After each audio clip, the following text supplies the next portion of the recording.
It's Fiction Friday! I am so excited to be hiding out in the school with a good book. Do any of you know where I am?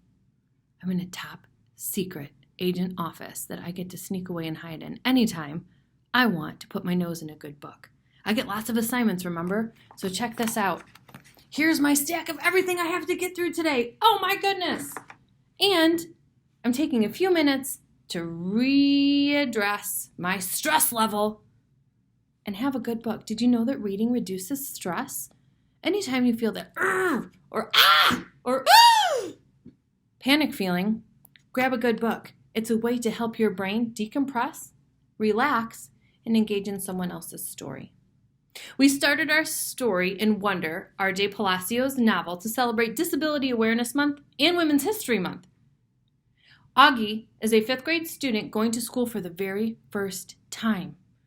He has suffered through many surgeries in his short little life because he has a disability that changed the way his face looked. It's really hard for Augie to go to school and people not notice that he has a disability. And we heard about how Augie's story really made him really nervous to make friends and to be new and to overcome all of those challenges. What we're going to hear about today is probably one of the saddest moments in Augie's story of starting school. And I'm sharing this with you because I always want to encourage you to have the kindness commitment, and by gaining empathy through Fiction Friday and our novels, I know that every single one of you champion geniuses is joining in the kindness commitment right along with me. So join in right now, get kind of comfy in your seat as I just read a good book for our Fiction Friday. I'm picking up with Augie in school for probably like the first grading period because it's about Halloween. And they got to wear some costumes to school and something happens that's really going to change the way Augie feels about his whole entire school experience. The Bleeding Scream. Walking through the halls that morning on my way to the lockers was, I have to say, absolutely awesome. Everything was different now. I was different. Where you usually walked with my head down, trying to avoid being seen, today I walked with my head up, looking around. I wanted to be seen. One kid wearing the same exact costume as mine, long white skull face, oozing fake red blood, high-fived me as we passed each other on the stairs. I have no idea who he was, and he had no idea who I was, and I wondered for a second if he would ever have done that if he'd know it was me under the mask. I was starting to think this was going to go down as one of the most awesome days in the history of my life. But then I got to homeroom. The first costume I saw, I walked inside the door, was Darth Sidious. It had one of the rubber masks that are so realistic with the big black hood over the head and a long black robe.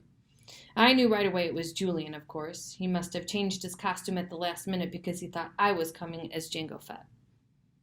He was talking to 2 mummies who must have been Miles and Henry, and they were all kind of looking at the door like they were waiting for someone to come through it.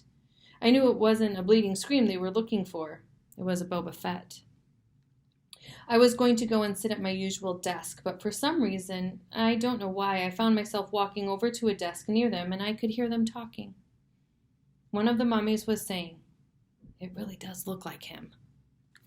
"Like this part especially," answered Julian's voice. He put his fingers on the cheeks and the eyes of his Darth Sidious mask.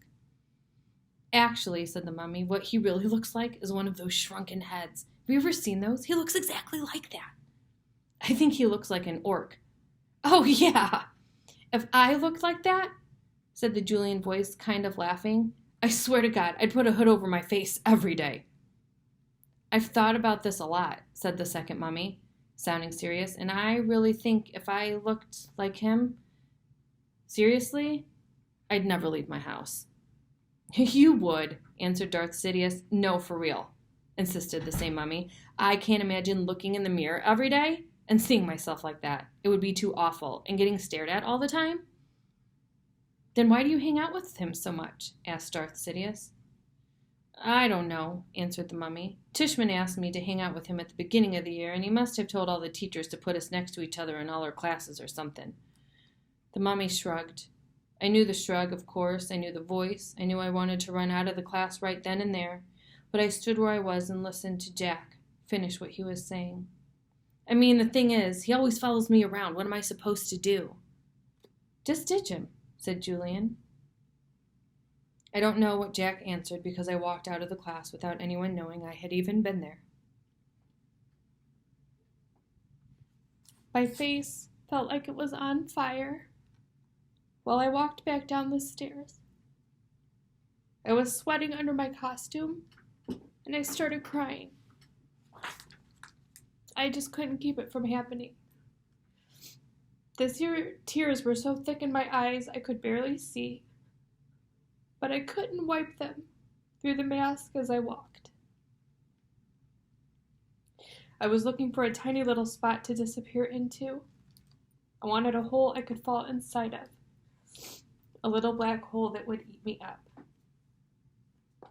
Names: Rat Boy, Freak, Monster, Freddy Krueger, E.T., Gross Out, Lizard-Faced Mutant. I knew the names they all called me. I've been in enough playgrounds to know kids can be mean. I know. I ended up in the second floor bathroom. No one was there because the first period had started and everyone was in class. I locked the door to my stall and took off my mask and just cried for I don't know how long. Then I went to the nurse's office and told her I had a stomach ache, which was true because I felt like I'd been kicked in the gut. Nurse Molly called Mom and had me lie down on the sofa next to her desk. 15 minutes later, Mom was at the door. Oh my goodness, it gets me every time. I've read this book at least 100 times. I've read it the first day it came out. Oh, tears. Did I get you? I read this book the first day it came out, cover to cover. First word to the last word, I didn't stop because it was such a compelling story.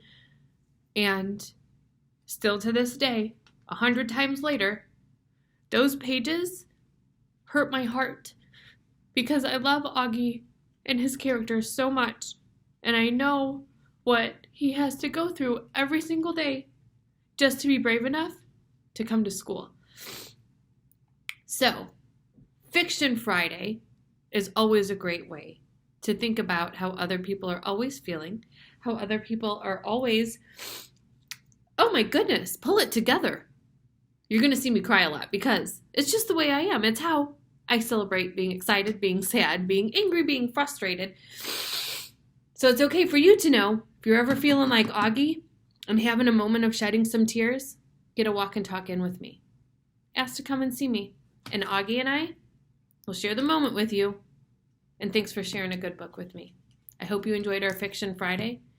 I wonder what happens when Augie's mom is picking him up right now from the nurse's office. I'm going to put the whole book out for you all to follow along and read with me on. So, if you're interested, look for that link. Have a great Friday, and I'll see you soon.